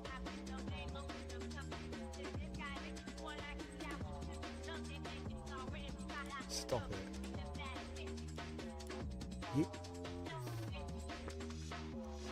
They want a JSON output, and then it goes into making panels again.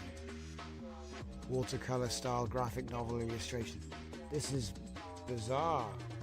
Have I overwritten that? Did I right, I have to double check that I haven't like broken something else. Yeah, look, panel. So again, if I go back to this workflow, right, the prompt is doing this. Comic strip generation system prompt.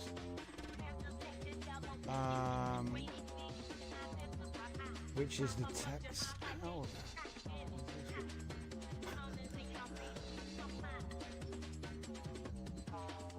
I've never seen it do that before in my life. Right, what do I do? Restart comfy. Yes. Yeah. Every LLM is ignoring my system prompt and is doing one that was connected in a different workflow in a different window. So I reckon we've got two solutions here. Number one, kill the other window. That's number one. And then number two, restart Comfy, because it's blowing my mind right now. You're blowing my mind right now, Comfy. He's too clever. He's too clever. He remembers something I put in manually 4 hours ago over the thing I have plugged into it right now. I don't know how that worked. But we're going to kill it and start again.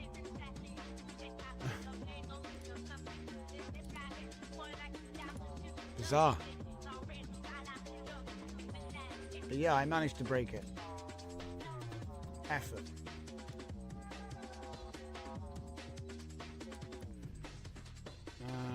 Right, close that. Yeah, so funny. See, next, the panels. The user's got 4 panels. I'm like, what? No. There's nothing in this workflow that has anything to do with that. It's one of the workflows. One of the workflows, not even in this browser. Yeah, not even in this, and none of these have it either. It was the one that I just closed. So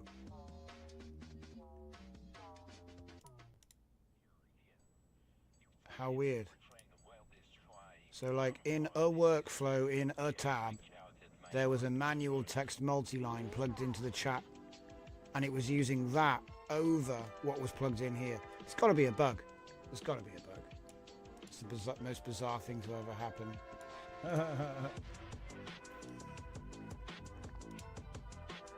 All right, so we wait.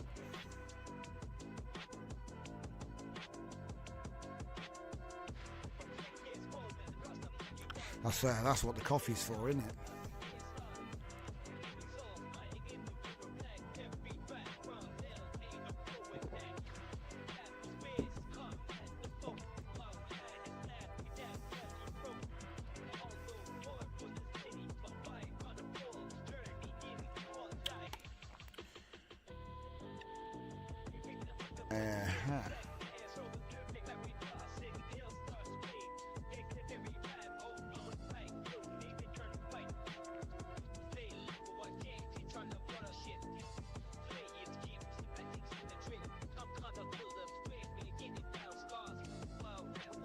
All right. Oh yeah. What's going on with RAM prices? What the hell's going on with RAM prices?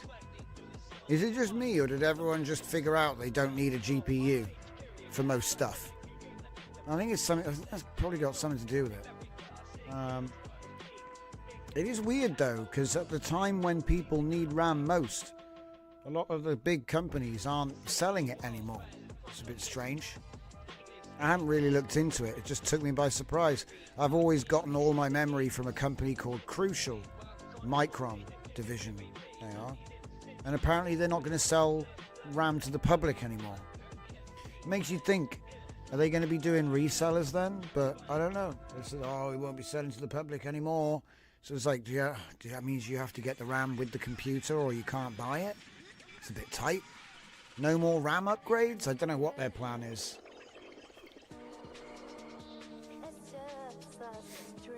But I did find it strange to see a 32 gigabyte RAM upgrade costing more than a GPU. I was like, that's a bit weird.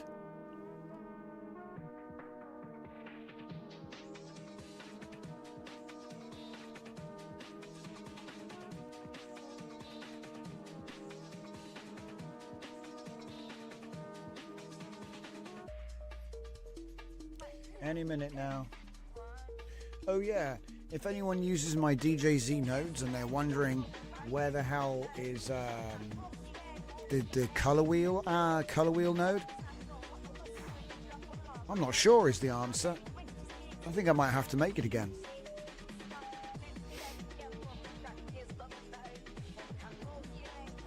I think I made it on a stream and then I had to reinstall Comfy UI before I actually uploaded the nodes.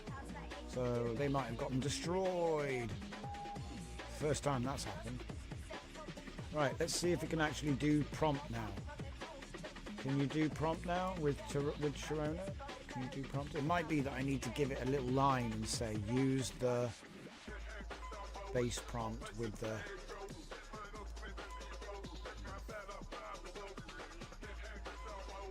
Oh, here we go. It's doing something.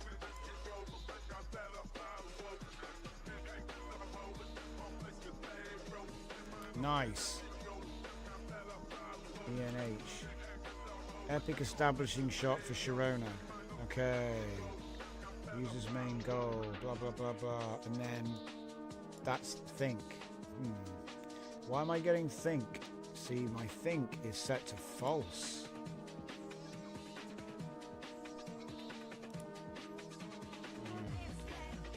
Alright, well. That's not good. It's a thinking model.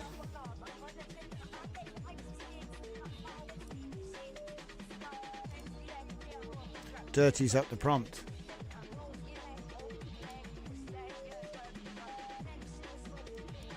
It was interesting to see, all of the considerations that it makes, but it's pretty much just running through a checklist of stuff that's in the system prompt.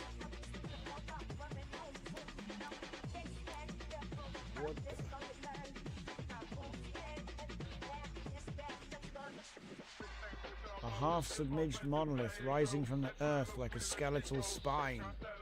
That's cool. It's going to do a different one now. Amazon still has crucial RAM, says Dragon. Yeah, but for how long? The company only just made the announcement in the last couple of days that they're no longer selling to the public. Pirate GFX says, aren't the chips for system RAM and VRAM the same? So all the chips get diverted to GPU production. I mean, it's difficult. I wouldn't like to generalize, I'm not sure. But you might be right that there's similarity there. I honestly don't know. They say GDDR5, right? But I don't know, because it gets nuanced. Once you actually get into it, it turns out that there's like subtypes. So I don't want to be like guessing. Or I accept the possibility there may be subtypes. So I don't want to generalize and, lead people astray there. But they're not the same, says Dragon. Thank you, mate. Yeah, I don't want to... They're different wafers. Right. But maybe it's the actual component ingredients. Is it? Maybe? The ingredients, perhaps? GDDR5, DDR6, and 7. Yeah. I'm wondering, though, if maybe, like, the substrate that they need is limited. So, I don't know. Again, I don't want to go crazy. Damn it, still got all the think tags in there. How was I doing this the other day and it wasn't doing that, eh? Get good picture. Obviously you could just use the ChatGPT or you could use the OpenAI. I don't know why. For whatever reason, every model I'm using now is giving me a bunch of nonsense. Maybe I need to update my Olama nodes. Don't know what it is. There is like a little trick you can do with this situation though. I think I've done it in a different workflow. Let me just see here. Yeah, I did it in the next one.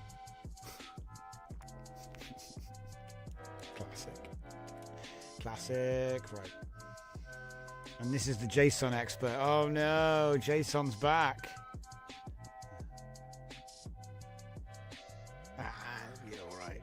Okay, let me just grab that there. Come back here. Boop. So, without inclusion of feedback or commentary, transform this image text prompt into a structured JSON output using the system prompt logic. And then, yeah. So I'll just change that bit about the JSON. Because I've got a different system prompt that does that. Did you kill Olama? It might be caching. Well, to be honest, it was Comfy that was caching earlier. Caching context?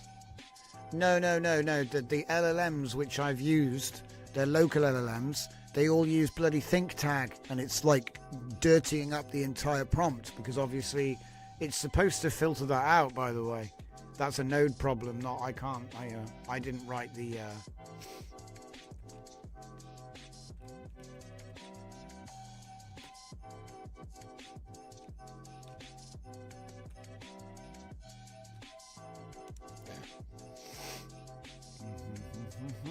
Right, so then I just move shift this to there, and then this to the append, and then it's the same thing. Okay. Right. This one isn't even started. Man, that cold load. 10-minute cold load. Whoa! But after that, you get your images in seconds, so it is very good. It's just that cold load is killer. So what did we not have time to look at? We didn't have time to look at... That's the JSON expert again.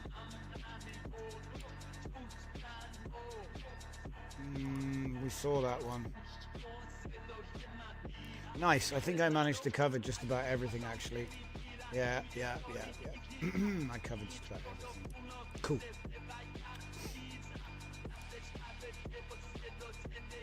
And like I said, good image is good. You know, if you trained a WAN 2.1 LoRa, it's going to run real nice on this, and you can probably do 9-second generations with Lightning. The question is, will the Lightning deviate from your trained style? And I think it will a little bit. So ways to solve that obviously is turn it down. A drift broke it. You think it's a drift broke it problem, not a node problem? Well, I've got 4 minutes to show you what broke, and then maybe you'll see what I mean. So as you can see, it's not actually broken. Think. As you know, local models that are thinking models, they include in their output thinking. So everything they think about comes first. Okay. And then it's going to give the actual output, which should be JSON. Right?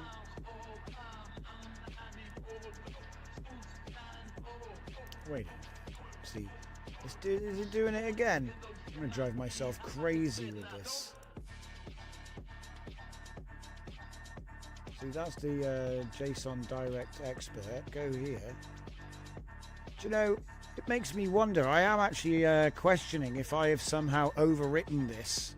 I was going to check it earlier. Do you know what? Just to sort of make sure because I may have done something crazy and overwritten it. I don't think I did, but I suppose wilder things have taken place. So here we go.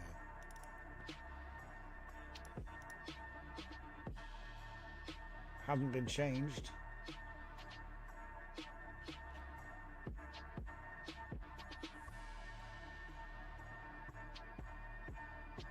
Yeah.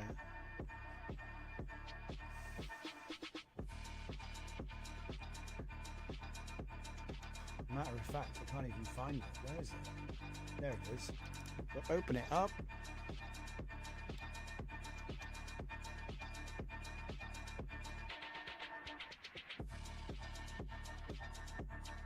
There. That's what it should be doing. Nothing to do with JSON and nothing to do with you know, posters or comic strips. Those are completely different. So for whatever reason, it's doing it still.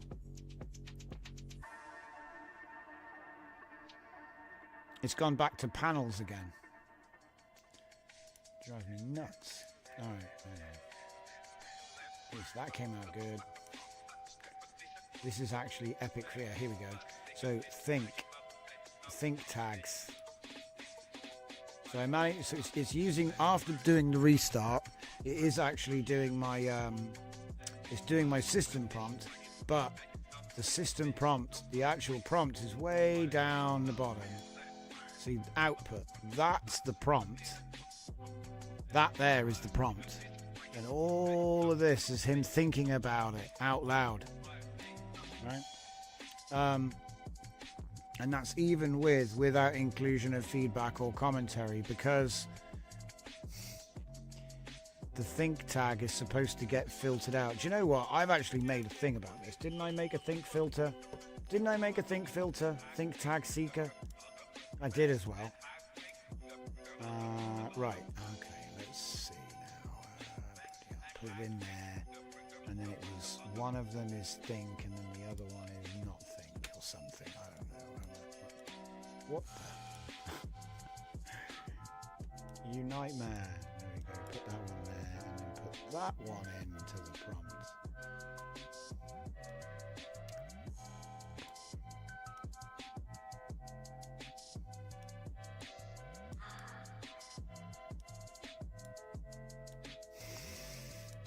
It's so crazy. Okay, so now, if this works, this might not work, see? Because, you know, the Olama chat node is supposed to not give the think tag if you have it on false. You see what I mean? Okay, I fixed it. Maybe. That time there was no think tag. You can't win, can you? So I don't know. I guess it was the Olama. Well, it was probably not even Olama's fault. Whatever. We got our result. I completely forgot that I made this node for this exact reason. Will Sharona find an airplane? Maybe.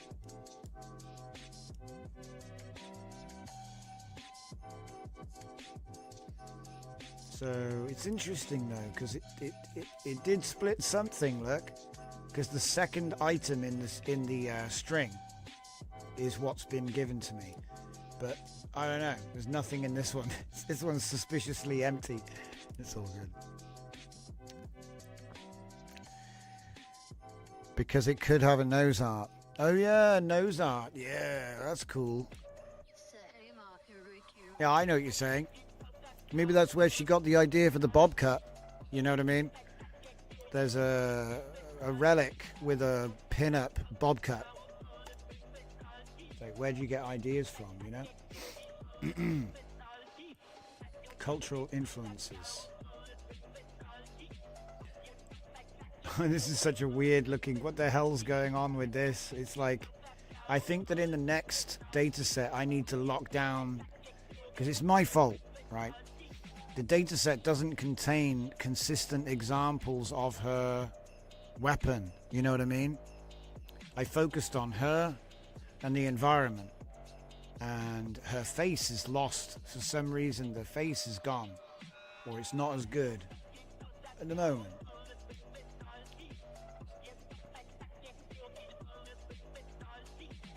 Probably because we need shift 3. Let me give that one a go. Oh, we got Litex on. We can put the steps down. What am I doing? Oh no. Stop. Stop. There we go. That's better. So we fixed the prompt enhancer anyway. That's what I was trying to get to, was fixing the prompt enhancer. So essentially now, because it's not image to image, it's text to image, we've got our pre-trained LoRa, we have our Litex, it's running 4 steps, we've got an enhancer. So that means that every time you put a prompt through, you have new prompt, new seed, and then the enhancer means, well, it basically means infinite prompts from one data set, but they should all be, because of the enhancer, inside this world, so the character always gets described correctly. Do you know what I mean? Oof, what happened there? Oof.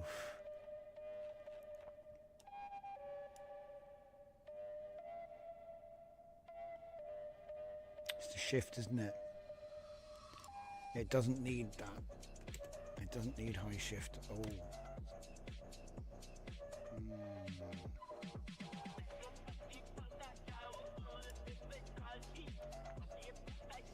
Oh, do you know what else it might be? It might not actually need hypertile anymore. Yeah.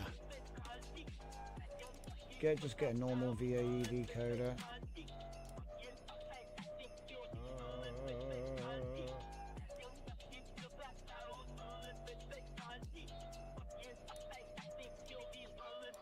Yeah.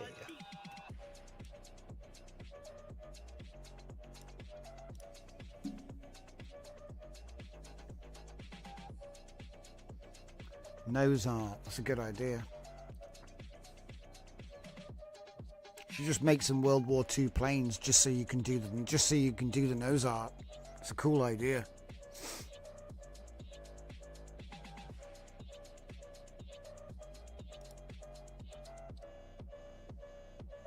But yeah. So that is pretty much everything I've got for you guys. Thank you very much for joining me tonight. We'll be back on Friday at 8 o'clock, as always. And as you can see right here, we have the WAN Magic pack. So you can go ahead and use that. You can ignore my insanity. It's always the last 10 minutes of the show, is it not? The last 10 minutes, the sort of things all go a little bit crazy and off the rails. I think that's what happened there. Comfy started sort of caching my prompt. And only actually doing, you know, and then taking forever to start and stuff and just generally acting up. But tonight it's actually been very, very fast. We were getting sort of like 10 to 30 second generations out of it at 1080p or higher. That's really nice.